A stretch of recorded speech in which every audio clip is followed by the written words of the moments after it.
every college athlete had the decision this year with the extra year of eligibility. Do I use it or don't I? How difficult was that decision for you, and what made you decide, yeah, the best thing for Vederian Lowe is to go back to Illinois? Yeah, it was a very difficult decision. You know, I thought about it, you know, the entire season, you know, from back when, you know, the Big Ten canceled the season to when they, you know, decided to reopen the season and they let us play, you know, a 8 or 9 game, you know, season. I thought about it from the beginning, and, you know, a lot of things went into that. You know, me having a family already, and then, you know, me expecting another one on the way. And, you know, it's really easy to just be like, you know, I want to just go ahead and make that transition to the NFL, you know, just for my family. But, you know, I just knew deep down, you know, if I, you know, just gave a little bit more to the game that, you know, I could put myself in a better position, you know, and ultimately, you know, it'll be better for me in the future. So I decided that, you know, me using the extra year, you know, it'll benefit me more than, you know, me leaving right now. Plus, the team was, you know, only won 2 games this year. I'm sure you didn't want to go out on that kind of a note. Yeah. Hopefully, a winning season would be better to go out on, huh? Yeah, most definitely. Like I said, we got guys, you know, who I've been playing with since my freshman year. You know, we've been through it all. You know, the 2-10 season, you know, from the bowl game last year, and this was definitely a year that, you know, none of us, you know, none of us expected this to happen. You know, we were all ready, you know, for it to be better than it was the year before. And you know, I just think that, you know, with the coach change, you know, and all that happening, you know, a culture change will come in. You know, that's really the main thing that our football program needed, was our culture to change. And I just think that, you know, me and then the guys who decide to stay for another year and the seniors, you know, we're all going to benefit from that. So how many of the guys up front on the line will be back then? Kendrick is the only one that declared, so he's the only one that's gone. So it'll still be me, Doug Kramer, and then Alex Palczewski, and then I'm pretty sure, you know, Verse will still be there, and then we'll have to fill in for Kendrick's spot. Okay. Coach Bielema comes in. What was, when you first heard it, I don't know how on Twitter, or probably somehow, but when you first heard Brett Bielema is going to be the guy, what was your reaction? Yeah, once I actually knew who Coach Bielema was, you know, I had watched, you know, him, like his Wisconsin team play. You know, I watched Russell Wilson play. You know, I watched, you know, Melvin Gordon, and I watched Monty Ball. I watched all of them, and I just, once I knew that that was the coach that he established at Wisconsin, you know, that propelled them to the program that they are now, I knew we were going to be in good hands. You know, like I said, the main thing that our football team needed was we didn't need talent. We already have talent. We needed a culture change, and I think that was holding us back, you know, from being a winning program. You know, I feel like, you know, Coach Bielema is going to change the culture for our football team, and that is going to ultimately help us in the future.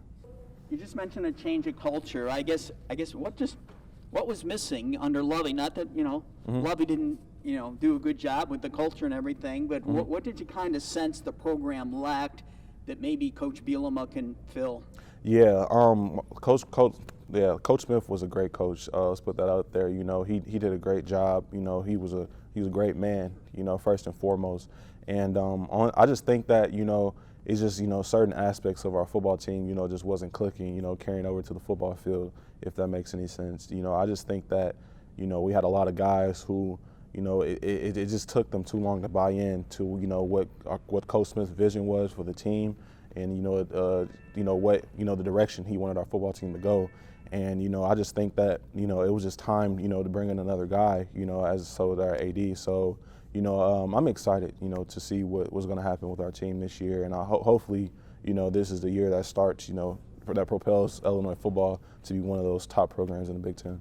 So did Coach Bielema meet with all the players one-on-one, or did he meet with you one-on-one? No. So we first met him after our Penn State game. You know, we had a mandatory team meeting. You know, he talked to the whole team, and then he met with the seniors for a select few time. I haven't gotten a chance to meet with him one-on-one. So most likely when we start back training and working out and stuff, and we all come back to campus, then he'll start rotating us in and, you know, getting a chance to talk to. I'll talk to him over the phone though. You earned honorable mention All Big Ten this year. How nice was it to get that personal recognition? Yeah, it was nice. You know, like I just think that, you know, I'm capable of, you know, bigger things. You know, so that's another thing. You know, me staying and knowing that, you know, if I just, you know, give a little bit more, you know, just stack on top of what I did last year, you know, better things will come towards me. You have quite a streak of consecutive starts going. Do you know what number you're at? I think I'm at like 41. Okay. I think so. Yeah, I haven't missed a start since my freshman year. First game I started was Iowa my freshman year. I haven't missed a start since then. All right. How proud are you of that achievement? Because that's pretty rare for guys who are in the trenches banging. Yeah, I'm very proud. You know, me and Paucho, right tackle, we always talk about that. That's one of our little competitions is to who had the most starts and most consecutive starts. You know, and then with him getting hurt, you know, it was a tragic thing. You know, him getting hurt this past year, but you know, I joked with him afterwards on how I'm going to pass him up by the very last game. So. You know, that I take pride in that. I do. Like I said, playing O-line, it's really hard. You know, to play every game. You know, to not miss any games or whatnot. And I think I've done a great job of that. You've already mentioned the NFL. Obviously, that's heavy on your mind.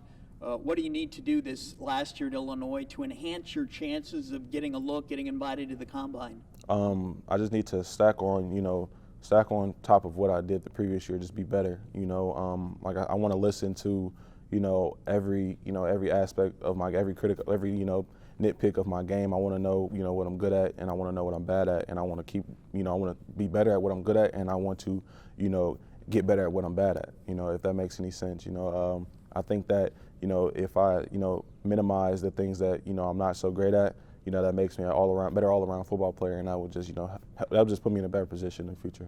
I don't think you're bad at anything, but if you could pinpoint one thing that you're kind of really locked in on, I really want to get better in this department, what would that be? Yeah, so the thing that I can think of the most that, that I hear the most about my game is just, staying aggressive 24/7. Every play is really the aggressiveness. That and then just getting better at just run blocking in general. I feel like I'm a pretty good pass blocker, but the run blocking is just the weaker part of my game. So I feel like if I get better at that, that'll make me an all-around better football player. Just those two. You're a dad, about to be a dad again. How fulfilling is that, being a father? It's very fulfilling. There's no better feeling in the world. I just think that being a father at this young of an age, has helped me. Become a better man and a better football player. Being a dad at this young of an age made me take, the game a lot serious. And then once I started taking it serious, I realized that I could actually have a future in this. So I think it's just helped me. Your next child is due when? May. A boy or a girl? Do you know? Boy. Boy. So you'll have two boys. Yeah. Okay. You mentioned earlier when I asked you about debating whether or not to go back for another year to Illinois. You're a father of soon to be two. You're a guardian now of your younger brother. Obviously, the financial part weighs on your mind. Since you've decided to go back to Illinois, if you don't mind me asking, how do you plan to make it work financially with three young ones in your household while you're still playing college ball? Yeah, I have a great support system. Me and my fiance, we make things work. I only have to do that for hopefully just one more year. I just got to find a way to make it work for one more year. And if I handle my business the way that I plan on doing it, then we won't have to struggle or anything, too much longer. So, we can just kind of, take a deep breath if I handle my business the way that I plan on it. So. We found a way to make things work, and then with the support that we have, from our fiance side of the family and then my side of the family, we find a way to, just be comfortable.